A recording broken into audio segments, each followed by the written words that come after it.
ಎಲ್ರಿಗೂ ನನ್ನ ಪ್ರೀತಿಯ ನಮಸ್ಕಾರಗಳು. ಕಲಾ ತರಂಗಕ್ಕೆ ಎಲ್ಲರಿಗೂ ಕೂಡ ಆತ್ಮೀಯವಾದ ಸ್ವಾಗತ.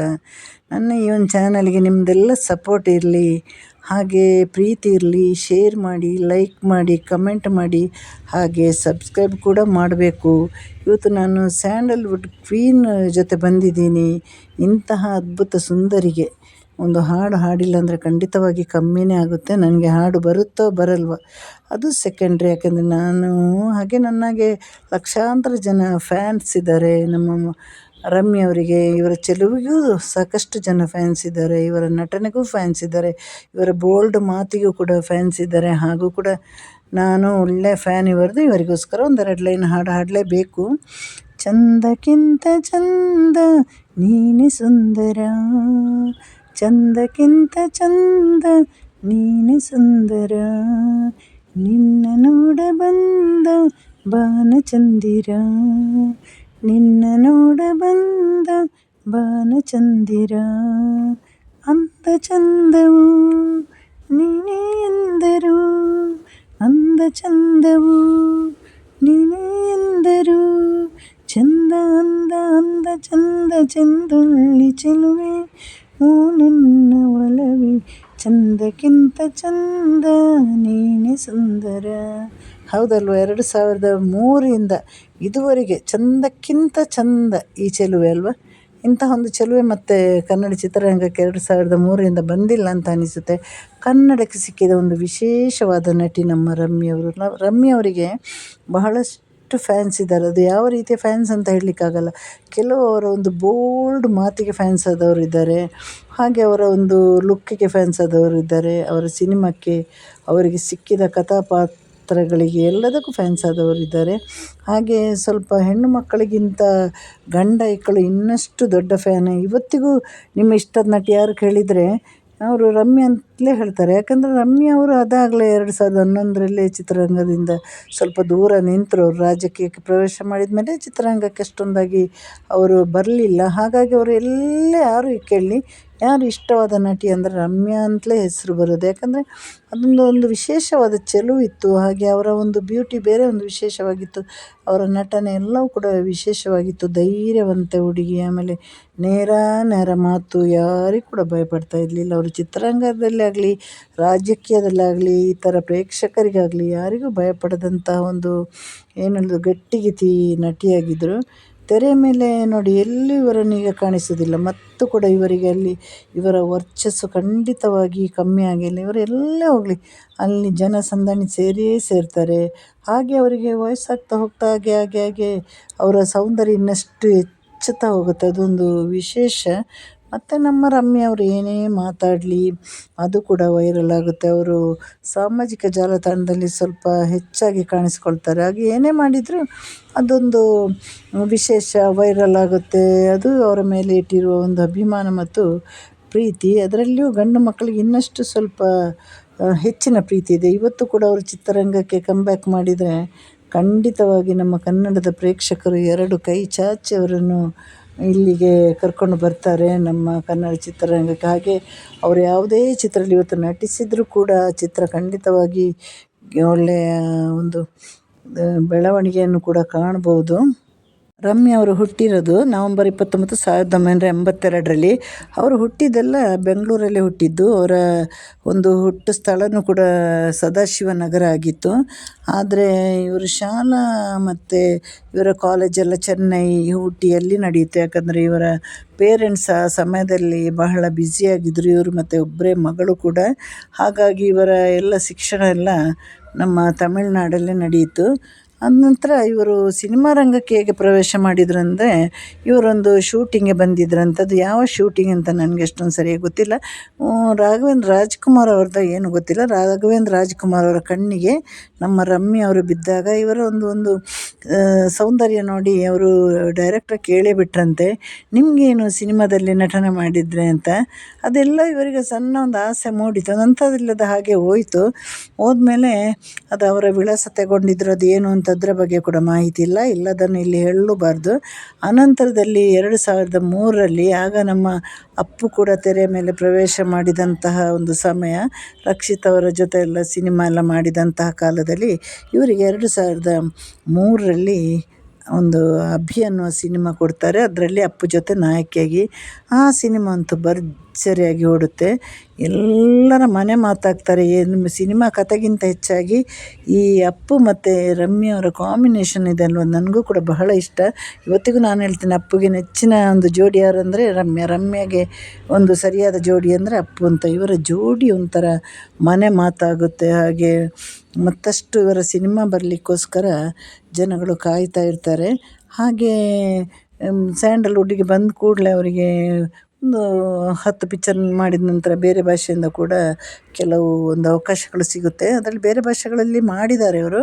ಕನ್ನಡದಲ್ಲಿ ಒಂದು 30ರಿಂದ 35 ಸಿನಿಮಾ, ಹೆಚ್ಚಿನ ಸಿನಿಮಾ ನಾಯಕಿಯಾಗಿ ಮಾಡಿದ್ದು. ಆಮೇಲೆ ಮಲಯಾಳಮಲ್ಲಿ ಒಂದು, ತಮಿಳು 2, ತೆಲುಗು 1 ಮಾಡಿರೋದು. ಹಿಂದಿಯಲ್ಲಿ ಒಂದು ಸಣ್ಣ ಪಾತ್ರ ಮಾಡಿದ್ದಾರೆ. ಆದರೆ ಇವರಿಗೆ ಕನ್ನಡದಲ್ಲಿ ಒಳ್ಳೊಳ್ಳೆ ನಟರೊಂದಿಗೆ ಅಭಿನಯ ಮಾಡುವ ಅವಕಾಶ ಸಿಕ್ಕಿತ್ತು. ಯಾರೇ ಈಗ ಯಾವುದೇ ಒಂದು ನಾಯಕಿ ಬರುವಾಗ ಅಲ್ಲಿ ನಾಯಕರೊಂದಿಗೆ ಅದು ಕೇಳ್ತಾರಂತೆ ನಿರ್ಮಾಪಕರು ಅಥವಾ ನಿರ್ದೇಶಕರು, ಈ ನಾಯಕಿ ನಿಮಗೆ ಆಯ್ಕೆನಾ? ಹಾಗೆ ನಾಯಕಿಯವ್ರ ಹತ್ರನೂ ಕೇಳ್ತಾರೆ. ಹಾಗೆ ಇವರಿಗೆ ಸುದೀಪ್, ಯಶ್, ಆಮೇಲೆ ಆದಿತ್ಯ, ನಮ್ಮ ಅಪ್ಪು, ದರ್ಶನ್, ಹೀಗೆ ಒಳ್ಳೊಳ್ಳೆ ಲೆಜೆಂಡ್ ಜೊತೆ ಇವರು ಅಭಿನಯ ಮಾಡಿರೋದು ಇನ್ನೊಂದು ವಿಶೇಷ. ಯಾಕಂದರೆ ಇವರಿಗೆ ಒಂದು ಏನು ಹೇಳೋದು, ತುಂಬ ಒಂದು ಪಳಗಿದ ನಟಿಯಾಗಿದ್ದರು. ಹಳೆಯ ಕಾಲದಲ್ಲಿ ಒಂದು ನಟಿಗಳು ಹೇಗೆ ತುಂಬ ಸಮಯ ಜನರ ಮನಸ್ಸಲ್ಲಿ ಉಳಿತಾಯಿದ್ರು, ಅದೇ ಥರ ಆನಂತರ ಸಿಕ್ಕಿರೋ ಚಾನ್ಸ್ ಇದು ನಮ್ಮ ರಮ್ಯಾ ಅವರಿಗೆ ಮತ್ತು ನಮ್ಮ ಯಶ್ ಅವರ ಮಡದಿದ್ದಾರಲ್ವ, ಅವರಿಗೆ ಈ ಒಂದು 2 ನಟಿಯರು ಬಹಳ ಒಂದು ಒಳ್ಳೆಯ ಹಳೆಯ ಕಾಲದ ನಟಿಯರಾಗಿ ಹೆಸರು ತಂದು ಕೊಟ್ಟವರು. ಇನ್ನಷ್ಟು ಜನ ಒಳ್ಳೊಳ್ಳೆ ನಟಿಯರು ಇದ್ದರು. ಆದರೆ ರಮ್ಯನಿಗೆ ಅಲ್ಲಿ ನಮ್ಮ ಚಿತ್ರರಂಗದಲ್ಲಿ ಒಂದು ವಿಶೇಷವಾದ ಸ್ಥಾನ ಇತ್ತು. ಯಾಕಂದರೆ ಇವರ ಬೋಲ್ಡ್ ಮಾತು, ಧೈರ್ಯ ಎಲ್ಲವೂ ಕೂಡ ಇದಕ್ಕೆ ಕಾರಣ ಆಗಿತ್ತು. ಕನ್ನಡದಲ್ಲಿ ಇವರಿಗೆ ಈ ಥರ ಒಂದು ಬಹಳ ಹೆಸರು ಇರೋದರಿಂದ 2011ರಲ್ಲಿ ಇವರನ್ನು ಕಾಂಗ್ರೆಸ್ ಪಕ್ಷಕ್ಕೆ ಕರೀತಾರೆ. ಅದರಲ್ಲಿ ಮೊದಲು ಯಾರು ಕರೆದ್ರು ಅವರು ಅಷ್ಟೊಂದು ಉತ್ಸಾಹ ತೋರಿಸೋದಿಲ್ಲ. ನಂತರ ನಮ್ಮ ಅಂಬರೀಷ್ ಸರ್ ಕರೆದಾಗ ಅವರು ಕಾಂಗ್ರೆಸ್ ಪಕ್ಷಕ್ಕೆ ಸೇರ್ತಾರೆ. ಅಲ್ಲಿ ಸ್ವಲ್ಪ ಅದಕ್ಕೆ ಬಹಳ ಸಪೋರ್ಟ್ ಎಲ್ಲ ಮಾಡ್ತಾರೆ. ನಂತರ ಅಲ್ಲಿ ಅಂಬರೀಷ್ ಸರ್ ಸೇರಿ ಇವರನ್ನು 2013ರಲ್ಲಿ ಮಂಡ್ಯ ಲೋಕಸಭಾ ಉಪಚುನಾವಣೆಯಲ್ಲಿ ಅವರನ್ನು ಎಲೆಕ್ಷನ್ಗೆ ನಿಲ್ಲಿಸ್ತಾರೆ. ಅಲ್ಲಿ ಇವರು ಗೆದ್ದು ಲೋಕಸಭಾ ಸಂಸದರಾಗ್ತಾರೆ. ಇದು ಅವರೊಂದು ರಾಜಕೀಯ ಪ್ರವೇಶದ ಕತೆ. ಅಲ್ಲಿ ರಾಜಕೀಯಕ್ಕೆ ಪ್ರವೇಶ ಮಾಡಿದ ಮೇಲೆ ಅವರು ಈ ಸಂಸದರಾದಮೇಲೆ ಡೆಲ್ಲಿಗೆ ಹೋಗಲೇಬೇಕಲ್ವ. ಹಾಗಾಗಿ ಅವರು ಕ್ರಮೇಣ ಚಿತ್ರರಂಗದಿಂದ ಸ್ವಲ್ಪ ಸರಿತಾ ಬಂದರು. ಎಲ್ಲರಿಗೂ ಕೂಡ ಅದರಲ್ಲಿ ತುಂಬ ಬೇಸರ ಇತ್ತು. ರಮ್ಯಾ ಅವರು ಬರ್ತಾ ಇಲ್ಲಲ್ಲ, ಮತ್ತೆ ಜನಗಳು ರಮ್ಯರನ್ನು ಹುಡುಕುವಂಥ ಪರಿಸ್ಥಿತಿ ಬಂತು. ಯಾಕಂದರೆ ಅವರು ಚಲನಚಿತ್ರದಲ್ಲಿ ನಟಿಸಲೇಬೇಕು ಅನ್ನುವ ಒಂದು ಎಲ್ಲರಿಗೆ ಆಸೆ ಇತ್ತು. ಯಾಕಂದರೆ ಅವ್ರದ್ದು ಯಾವುದೇ ಸಿನಿಮಾ ಆದ್ರೂ, ಯಾರ ಜೊತೆ ನಟನೆ ಮಾಡಿದ್ರೂ ಕೂಡ ಅದು ಓಡ್ತಾಯಿತ್ತು. ಮುಸ್ಸಂಜೆ ಮಾತಲ್ಲದೆಲ್ಲ ಎಷ್ಟೆಷ್ಟು ಒಳ್ಳೆಯ ಸಿನಿಮಾ ಅಲ್ವ. ಹಾಗಾಗಿ ಇವರು ಸ್ವಲ್ಪ ಚಿತ್ರರಂಗದಿಂದ ದೂರ ಸರಿತಾ ಬಂದರು. ಆದರೆ ಇವರಿಗೆ 2ರಲ್ಲೂ ಕೂಡ ಯಶಸ್ಸು ಸಿಕ್ಕಿದೆ. ಚಿತ್ರರಂಗದಲ್ಲಿ ಸಿಕ್ಕಿದೆ, ರಾಜಕೀಯದಲ್ಲಿ ಸಿಕ್ಕಿದೆ. ಆದರೂ ಇವರು ತುಂಬ ಕೊಂಕು ನುಡಿಗಳು ರಾಜಕೀಯದಲ್ಲಿ ಕೇಳಿ ಬಂದರು. ಇವರನ್ನು ಅದನ್ನು ಕ್ಯಾರೇ ಅನ್ನಿಲ್ಲ ಅವರು. ಅವರಿಗೆ ಯಾಕೆಂದರೆ ಅವರಿಗೆಲ್ಲದಕ್ಕೂ ಧೈರ್ಯ ಇತ್ತು. ಅವರು ಯಾವುದಕ್ಕೂ ಯಾರು ಏನೇ ಅಂದರೂ ಕೂಡ ಕ್ಯಾರೆ ಅಂದಿಲ್ಲ. ಇವರು ಆ ರಾಜಕೀಯ ಸಮಯದಲ್ಲಿ ಇವರ ಕೈಯಲ್ಲಿ ಏನಾಗುತ್ತೆ ಅಂತ ಒಳ್ಳೊಳ್ಳೆ ಕೆಲಸಗಳನ್ನು ಮಾಡ್ತಾಯಿದ್ರು. ಆದರೆ ರಾಜಕೀಯ ಅನ್ನೋದೇ ಹಾಗೆ ಅಲ್ವ, ನಮ್ಮನ್ನು ಎಷ್ಟು ಚೆನ್ನಾಗಿ ರಾಜಕೀಯದಲ್ಲಿ ಕೆಲಸ ಮಾಡಲಿ, ಆದರೆ ರಾಜಕೀಯ ಅನ್ನೋದೇ ನಮ್ಮನ್ನು ಇನ್ನಷ್ಟು ಬೇರೆಯವರಿಂದ ಬಯಸಿಕೊಳ್ಳುವಂಥ ಒಂದು ಸ್ಥಾನ ಅದು ರಾಜಕೀಯ ಅಂದರೆ. ಅಲ್ಲಿ ಒಳ್ಳೆಯದು ಮಾಡಿದರು, ಕೆಟ್ಟದ್ದು ಮಾಡಿದರು, ಅಲ್ಲಿರೋದೇ ಒಳ್ಳೆಯ ಹೆಸರಂತೂ ಸಿಗೋದು ಬಹಳ ಅಪರೂಪ ಆಗಿರುತ್ತೆ. ಅಂತೂ ಸಿನಿಮಾದಲ್ಲಿ ಬಹಳ ದೂರ ಆಯಿತು. ಅವರು ಮಾಡಿರೋ ಸಿನಿಮಾ ಎಷ್ಟೆಷ್ಟು ಚೆನ್ನಾಗಿತ್ತಂದರೆ ಅಭಿ, ರಂಗ SLC, ಕಂಠಿ, ಗೌರಮ್ಮ, ಅಮೃತಧಾರೆ, ಆಕಾಶ್, ತನನಂ, ಅರಸು, ಮುಸ್ಸಂಜೆ ಮಾತು, ಅಂತೂ ಇಂತೂ, ಪ್ರೀತಿ ಬಂತು, ಜಸ್ಟ್ ಮಾತಲ್ಲಿ, ಸಂಜು ವೆಡ್ಸ್ ಗೀತಾ, ಅಮೃತಧಾರೆ, ನಾಗರಹಾವು, ಹೀಗೆ ಒಳ್ಳೊಳ್ಳೆ ಸಿನಿಮಾದಲ್ಲೆಲ್ಲ ಅವರು ಅಭಿನಯ ಮಾಡಿದರು. ಅದೆಲ್ಲವೂ ಕೂಡ ಪ್ರೇಕ್ಷಕರ ಮನಸ್ಸಲ್ಲಿ ಶಾಶ್ವತವಾಗಿ ನಿಲ್ಲುವಂತಹ ಪಾತ್ರ. ಯಾಕಂದರೆ ಇವರ ಒಂದು ಸಿನಿಮಾ ಬಂತಂದರೆ ಥಿಯೇಟ್ರ್ ಕೂಡ ಫುಲ್ ಆಗ್ತಾಯಿತ್ತು. ಹಾಗೇ ನಮ್ಮ ಪ್ರೊಡ್ಯೂಸರಿಗೂ ಅದು ಯಾವ ಸಿನಿಮಾ ಕೂಡ ಇವರ ಸಿನಿಮಾ ನಷ್ಟ ತರಲಿಲ್ಲ ಅಂತ ಎಲ್ಲರ ಭಾವನೆ. ಯಾಕಂದರೆ ಅಂತಹ ಒಂದು ಪಾತ್ರಕ್ಕೆ ಮಾತ್ರ ಇವರು ಒಪ್ತಾ ಇದ್ದರು. ಯಾವುದೋ ಪಾತ್ರ ಬಂದರೆ ಅದಕ್ಕೆ ಒಪ್ತಾ ಇರಲಿಲ್ಲ ರಮ್ಯಾ ಅವರು. ಇವರು ಸಿನಿಮಾಕ್ಕೆ ಬರಲಿಕ್ಕೆ ಮುಖ್ಯ ಮುಖ್ಯ ಕಾರಣ ಇವರ ಸೌಂದರ್ಯ. ಇನ್ನೊಂದು ನಮ್ಮ ರಾಘವೇಂದ್ರ ರಾಜ್ಕುಮಾರ್ ಅವರ ಕಣ್ಣಿಗೆ ಬಿದ್ದಿರೋದು. ನಂತರದಲ್ಲಿ ಇವರು ರಾಜಕೀಯಕ್ಕೆ ಬರಲಿಕ್ಕೂ ಕಾರಣವೇ ಈ ಸಿನಿಮಾ. ಹಾಗಾಗಿ ಇವೆಲ್ಲಕ್ಕೂ ಕಾರಣ ನಮ್ಮ ಡಾಕ್ಟರ್ ರಾಘವೇಂದ್ರ ರಾಜ್ಕುಮಾರ್ ಅವರು. ಇವರ ಮೊದಲನೇ ಸಿನಿಮಾ ಕೂಡ ಪಾರ್ವತಮ್ಮನವರ ಸಿನಿಮಾನೇ ಅಲ್ವಾ. ಇವರು ಸಿನಿಮಾ ಪರದೆಯಲ್ಲಿ ಆರಂಭವಾದ ಒಂದು ಪಯಣ ಸಂಸತ್ ಭವನವರೆಗೆ ಬಂತಂದರೆ ಯಾರ ಸಪೋರ್ಟ್ ಕೂಡ ಇವರಿಗೆ ಇರಲಿಲ್ಲ. ಇದಕ್ಕೆಲ್ಲ ಇವರ ಸ್ವಂತ ಒಂದು ಅಂಬರೀಷ್ ಸರ್ ರಾಜ್ಯಕ್ಕೆ ಬರಲಿಕ್ಕೆ ಅಂಬರೀಷ್ ಸರ್ ಸಪೋರ್ಟ್, ಸಿನಿಮಾಕ್ಕೆ ಬರಲಿಕ್ಕೆ ರಾಘವೇಂದ್ರ ರಾಜ್ಕುಮಾರ್ ಸಪೋರ್ಟ್ ಬಿಟ್ಟರೆ ಇನ್ಯಾರ ಸಪೋರ್ಟ್ ಇರಲಿಲ್ಲ ಅವರಿಗೆ. ಇವರ ಧೈರ್ಯದಿಂದಲೇ ಒಂದು ಮುನ್ನುಗ್ಗಿದ್ದಂತಹ ಒಂದು ಹೆಣ್ಣು ಮಗಳು. ಹಾಗೆ ಇವರಿಗೆ ಪ್ರತಿಯೊಂದು ಬರ್ತ್ಡೇ ಬರುವಾಗಲೂ ಕೂಡ ಬಹಳ ಬೇಸರ ಆಗುತ್ತಂತೆ. ನನಗೆ ವಯಸ್ಸಾಗ್ತಾ ಹೋಗ್ತಾ ಇದೆ ಅಂತ ಬರ್ತ್ಡೇ ಆಚರಿಸಬೇಡಿ ಅಂತ ಎಲ್ಲರೂ ಹೇಳ್ತಾಯಿದ್ರು. ಇವರೆಲ್ಲೇ ಮಾತಾಡಿದರೂ ಆ ವಿಷಯ ವೈರಲ್ ಆಗೋದೇ ಬಹಳ ವಿಶೇಷ. ಹಾಗೆ ಇವರ ವೈಯಕ್ತಿಕ ಬದುಕನ್ನು ಬಹಳ ಗುಟ್ಟಾಗಿ ಕಾಪಾಡ್ಕೊಂಡು ಬರ್ತಾರೆ. ಅವ್ರು ಅದನ್ನು ಅಷ್ಟು ಈಸಿಯಾಗಿ ಮದುವೆ ಇದೆಯೋ ಇಲ್ವೋ, ಯಾರನ್ನು ಮದುವೆ ಆಗ್ತೀನಿ, ಯಾಕೆ ಮದುವೆ ಆಗಲ್ಲ, ಇದರ ಬಗ್ಗೆ ಎಲ್ಲ ಅವರು ಯಾರಿಗೂ ಯಾವತ್ತೂ ಅವ್ರು ಎಷ್ಟೇ ಕ್ಲೋಸ್ ಆದರೂ ಅವರ ವೈಯಕ್ತಿಕ ಬದುಕನ್ನು ಇವರು ಹಂಚೋದಿಲ್ಲ. ಹಾಗಾಗಿ ಇವರ ವೈಯಕ್ತಿಕ ಬದುಕು ಅಲ್ಲೇ ಇರಲಿ. ಇಲ್ಲದ್ದನ್ನು ಸಲ್ಲದ್ದನ್ನು ಹೇಳಿ ನಮ್ಮ ವಿಡಿಯೋಕ್ಕೆ ನಮಗೆ ಲೈಕ್ಸ್ ಬೇಕಾಗಿಲ್ಲ, ಕಮೆಂಟ್ ಬೇಕಾಗಿಲ್ಲ. ಹಾಗಾದರೆ ಇವರ ವೈಯಕ್ತಿಕ ಬದುಕು ಇವರಿಗೆ ಮಾತ್ರ ಗೊತ್ತು ಅಂತ ಎಲ್ಲರಿಗೂ ಗೊತ್ತು. ಅದು ಕೆಲವು ಇವರೇನಾದರೂ ಮದುವೆ ಬಗ್ಗೆ ಮಾತಾಡಿದರೆ ನೆಕ್ಸ್ಟ್ ವಿಡಿಯೋದಲ್ಲಿ ರಮ್ಯನ ಮದುವೆ ಅಂತ ಬರ್ತಾರೆ. ರಮ್ಯ ಮದುವೆ ಆಗುವಾಗ ಎಲ್ಲರಿಗೂ ಗೊತ್ತಾಗುತ್ತಲ್ವ. ಆಗ ನಾವು ಮತ್ತೊಂದು ವಿಡಿಯೋ ಮಾಡೋಣ. ಹಾಗೆ ಸಣ್ಣ ಒಂದು ಸಮಯದಲ್ಲಿ ಒಂದು ಸ್ಟಾರ್ ಪಟ್ಟ ಕಟ್ಟಿದ್ದೊಂದು, ಎಷ್ಟು ಸಣ್ಣ ಸಮಯ ಅಂದರೆ 2003ರಲ್ಲಿ ಅಭಿನಯ ಮಾಡಿದ್ದು 2011ಕ್ಕೆ ನಿಲ್ಲಿಸಿದ್ದಾರೆ ಅವರು. ಅಂದರೆ 7+1 8 ವರ್ಷ ಅಭಿನಯ ಮಾಡಿದ್ದಾರೆ. ಹಾಗೆ ಅವರು 2025ರಲ್ಲಿ ಉತ್ತರ ಕನ್ನಡ ಸಿನಿಮಾ ಮಾಡಿದಂಥ ಒಂದು ಹೆಸರು ಕೇಳಿ ಬಂದಿದ್ದೀನಿ ನಾನು. ಹೆಸರು ಕೂಡ ಕೇಳಿದೆ, ಆದರೆ ಅದರ ಬಗ್ಗೆ ನನಗೆ ಅಷ್ಟೊಂದು ಗೊತ್ತಿಲ್ಲ. ಯಾಕಂದರೆ ತೆರೆ ಮೇಲೆ ಬಂದಿದೆಯೋ ಇಲ್ವೋ ಏನು ಅಂತ ಗೊತ್ತಿಲ್ಲ. ಒಂದು ಸಿನಿಮಾ 2025ರಲ್ಲಿ ಅವರು ಮಾಡಿದ್ದಾರೆ ಅನ್ನೋ ಒಂದು ಮಾಹಿತಿ ಇತ್ತು. ಒಟ್ಟಲ್ಲಿ ನಮ್ಮ ರಮ್ಯಾ ಅವರು ಅಲ್ಪ ಸಮಯದಲ್ಲೇ ಕನ್ನಡದ ಲೇಡಿ ಸೂಪರ್ ಸ್ಟಾರ್ ಆಗಿ ಮೆರೆದರು. ಕನ್ನಡ ಚಿತ್ರರಂಗಕ್ಕೆ ಹೊಸ ಅಲೆ ಸೃಷ್ಟಿಸಿದ ಒಂದು ಸುಂದರಿ ಹುಡುಗಿ ಅಂದರೆ ರಮ್ಯಾ. ಮತ್ತು ಅವರು ಸಿನಿಮಾಕ್ಕೆ ಬರ್ಬೋದು. ಯಾಕೆಂದರೆ ಅವರಿಗೆ ಬಂದ್ರೂ ಕೂಡ ಇನ್ನು ಮೊದಲಿನ ಹಾಗೆ ಒಂದು ಮುಖ್ಯ ನಾಯಕಿ ಪಾತ್ರ ಸಿಗ್ಬೋದಾ ಅಂತ ನಮ್ಗೆ ಗೊತ್ತಿಲ್ಲ. ಯಾಕಂದರೆ ಒಂದು ವೇಳೆ ಸುದೀಪ್ ಜೊತೆ, ದರ್ಶನ್ ಅವ್ರ ಜೊತೆ ಮಾಡಿದರೆ ಖಂಡಿತನೂ ಸಿಗ್ಬೋದು.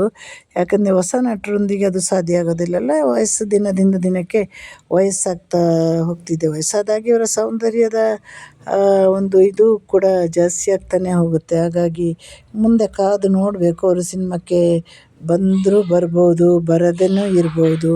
ಮತ್ತು ರಾಜಕೀಯಕ್ಕಂತ ಎಂಟ್ರಿ ಕೊಡೋ ಹಾಗೆ ಇವ್ರನ್ನ ಕಾಣ್ತಾ ಇಲ್ಲ. ಸಿನಿಮಾಕ್ಕೆ ಬಂದರೆ ಚೆನ್ನಾಗಿತ್ತು. ಎಲ್ಲ ನಮ್ಮಂತಹ ಸಾವಿರಾರು ಪ್ರೇಕ್ಷಕರು ಕಾಯ್ತಾನೇ ಇದ್ದಾರೆ ಇವರು ಚಿತ್ರರಂಗಕ್ಕೆ ಮತ್ತೆ ಎಂಟ್ರಿ ಕೊಡಬೇಕು, ಮತ್ತು ಅವರು ಚಿತ್ರರಂಗದಲ್ಲಿ ಅಭಿನಯ ಮಾಡಬೇಕು. ಈಗ ಮುಖ್ಯವಾಗಿ ನಾಯಕಿಯಾಗಿ ಅಭಿನಯ ಮಾಡಬೇಕು ಅಂತ ಇಲ್ಲ, ಚಿತ್ರರಂಗದಲ್ಲಿ ಇನ್ನಷ್ಟು ಒಳ್ಳೊಳ್ಳೆ ಪಾತ್ರಗಳು ಕೂಡ. ಈಗ ಶ್ರೀದೇವಿಗೆ ಒಂದು ಚಿತ್ರರಂಗದಲ್ಲಿ ಪಾತ್ರ ಸಿಕ್ಕಿದೆಲ್ಲ ತುಂಬ ಒಂದು ಗ್ಯಾಪ್ ನಂತರ ಒಂದು ಇಂಗ್ಲೀಷ್ ಗೊತ್ತಿಲ್ಲದ ಒಂದು ಹೆಣ್ಣಿನ ಪಾತ್ರ ಅವರಿಗೆ ಸಿಕ್ಕಿದೆ. ಅದೇ ಥರದಲ್ಲಿ ಬೇರೆ ಬೇರೆ ಪಾತ್ರ ಸಿಕ್ಕಿದ್ರೂ ಕೂಡ ಬಹಳಷ್ಟು ಹೆಸರನ್ನು ಮಾಡ್ಬೋದು. ಮತ್ತು ನಾವೆಲ್ಲರೂ ಕೈ ಮುಗಿದು ಕೇಳ್ತಾ ಇದ್ದೀವಿ ಚಿತ್ರರಂಗಕ್ಕೆ ಅವರು ಬರಬೇಕು. ನಾವೆಲ್ಲ ಕಾಯ್ತಾ ಇದ್ದೀವಿ, ಪ್ರೇಕ್ಷಕರು ಕಾಯ್ತಾ ಇದ್ದೀವಿ. ಅವರ ಒಂದು ಬೋಲ್ಡ್ನೆಸ್ಗೆ ಏನೂ ಕಮ್ಮಿ ಆಗಿಲ್ಲ. ಇವತ್ತಿಗೂ ಕೂಡ ಅವರು ಮುಖ್ಯ ನಾಯಕಿಯಾಗಿ ಅಭಿನಯ ಮಾಡ್ಬೋದು. ಅದನ್ನೆಲ್ಲ ನಾವು ಮುಂದೆ ಅದು ಮಾಡ್ಬೋದಾ ಇಲ್ವಾ, ಮಾಡ್ತಾರಾ ಇಲ್ವಾ ಅಂತ ನಾವು ಕಾದು ನೋಡಬೇಕಾಗುತ್ತೆ. ನಮ್ಮ ರಮ್ಯಾ ಅವರು ಯಾವ ಪಾತ್ರದಲ್ಲಿ ಮಿಂಚಿದ್ರೂ ಸರಿ, ಮತ್ತಷ್ಟು ಚಿತ್ರಗಳಲ್ಲಿ ಅಭಿನಯ ಮಾಡಬೇಕು. ಹಾಗೆ ಅವರು ಕನ್ನಡ ರಸಿಕರನ್ನು ಮತ್ತೆ ಖುಷಿಪಡಿಸಬೇಕು. ನಮ್ಮ ಪ್ರೇಕ್ಷಕರಿದ್ದಾರಲ್ಲ, ಅವರದ್ದೇ ಒಂದಷ್ಟು ಪ್ರೇಕ್ಷಕರ ಬಳಗ ಇದ್ದಾರೆ, ಅವರದ್ದೇ ಒಂದಷ್ಟು ಅಭಿಮಾನಿ ಬಳಗ ಇದ್ದಾರೆ. ಅದರಲ್ಲಿ ಹೆಚ್ಚಿನದೇ ಗಂಡು ಮಕ್ಕಳು. ಇವರಿಗೆಲ್ಲ ಖುಷಿಯಾಗುತ್ತೆ ಅವರು ಮತ್ತೆ ಚಿತ್ರರಂಗಕ್ಕೆ ಬಂದರೆ. ಮತ್ತು ಇವರು ಮದುವೆಯಾಗಿ ಒಳ್ಳೆಯ ಜೀವನ ಕೂಡ ಇವರಿಗೆ ಸಿಗಬೇಕು. ಎರಡನ್ನೂ ಕೂಡ, ಕುಟುಂಬ ಮತ್ತು ಸಿನಿಮಾ ರಂಗ ಎರಡನ್ನೂ ಬ್ಯಾಲೆನ್ಸ್ ಮಾಡುವಂತಹ ಒಂದು ಒಳ್ಳೆಯ ಅದೃಷ್ಟ ಇವರದಾಗಲಿ. ಯಾಕೆಂದರೆ ರಮ್ಯಾ ಅವರ ಒಂದು ಜಾಗದಲ್ಲಿ ಮತ್ತು ಯಾರನ್ನು ಕೂಡ ನಿಲ್ಲಿಸಿ ನೋಡಲಿಕ್ಕೆ ಆಗೋದಿಲ್ಲ. ಒಳ್ಳೊಳ್ಳೆ ನಟಿಯರೆಲ್ಲ ಬಂದಿದ್ದಾರೆ ನಮ್ಮ ಚಿತ್ರರಂಗಕ್ಕೆ. ರಚಿತಾ ರಾಮ್, ನಿಶ್ವಿಕಾ ಮತ್ತು ಎಲ್ಲರೂ ಒಳ್ಳೊಳ್ಳೆ ನಟಿಯರು ಬಂದ್ರೂ ಆ ರಮ್ಯನ ಜಾಗ ತುಂಬಲಿಕ್ಕೆ ಯಾರಿಗೂ ಸಾಧ್ಯ ಇಲ್ಲ. ಯಾಕಂದರೆ ಈಗ ರಮ್ಯನ ಚಿತ್ರರಂಗದ ಹೆಣ್ಣು ಮಕ್ಕಳ ಈಗಿನ ಹೊಸ ನಾಯಕಿಯರೇ ರಮ್ಯನ ಹೊಗಳ್ತಾ ಇರ್ತಾರೆ. ಯಾರಾಗೆ ಆಗಬೇಕು, ನಮಗೆ ರಮ್ಯ ಅವರಾಗೆ ಆಗಬೇಕು. ರಮ್ಯವ್ರು ಮಾತಾಡಿದರೂ ಕೂಡ ಎಲ್ಲರಿಗೂ ಬಹಳಷ್ಟು ಖುಷಿಯಾಗುತ್ತೆ. ಹಾಗೆ ಒಂದೊಂದು ಕಲಾವಿದರಿಗೆ ಒಂದಷ್ಟು ಪ್ರೇಕ್ಷಕರ ಬಳಗ ಇರುತ್ತಲ್ವ, ಅದರಲ್ಲಿ ರಮ್ಯನಿಗೆ ಸ್ವಲ್ಪ ಜಾಸ್ತಿ ಅಂತಲೇ ಹೇಳ್ಬೋದು. ಹಾಗೆ ರಚಿತಾ ಅವರು ಕೂಡ ಒಳ್ಳೆಯ ನಟಿ. ಆದರೆ ರಮ್ಯನ ಜಾಗ ರಮ್ಯಕ್ಕೆ, ಜಾಗ ರಚಿತಾ ಅವರಿಗೆ. ಹಾಗಾಗಿ ಇವರು ಮತ್ತೆ ತೆರೆ ಮೇಲೆ ಮಿಂಚಬೇಕು, ನಮ್ಮ ಕನ್ನಡ ಪ್ರೇಕ್ಷಕರಿಗೆ ಮನರಂಜನೆ ಕೊಡಬೇಕು. ಇವರು ತೆರೆ ಮೇಲೆ ಸದಾ ಕಾಣ್ತಾ ಇರಬೇಕು. ಸೋಷಿಯಲ್ ಮೀಡಿಯಲ್ಲಿ ಕಂಡ್ರೇ ಜನಗಳಿಗೆ ಬಹಳಷ್ಟು ಖುಷಿಯಾಗುತ್ತೆ. ಹಾಗಾಗಿ ನಮ್ಮ ಒಂದು ಇವತ್ತಿನ ಈ ವಿಡಿಯೋ ಇದಾಗಿತ್ತು. ನಿಮ್ಮೆಲ್ಲ ಸಪೋರ್ಟು, ಪ್ರೀತಿ, ಸಹಕಾರ ಎಲ್ಲವೂ ಇರಲಿ.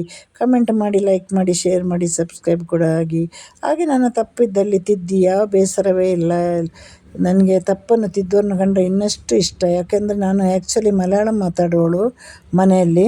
ನಾನು ಕನ್ನಡ ಓದಿದ್ದೆಲ್ಲ ಕನ್ನಡ, ನಮ್ಮದು ಕಾಸರಗೋಡು ಬಾರ್ಡ್ರ್ ಇರೋ ಕಾರಣ ಮನೆಯಲ್ಲಿ ಮಲಯಾಳ ಮಾತಾಡೋದು. ಹಾಗೆ ನನಗೆ ಸ್ವಲ್ಪ ಈಗ ಕನ್ನಡ ಈಗ ಮಾತಾಡುವಾಗ ಆಚೆ ಈಚೆ ಆಗ್ಬೋದು.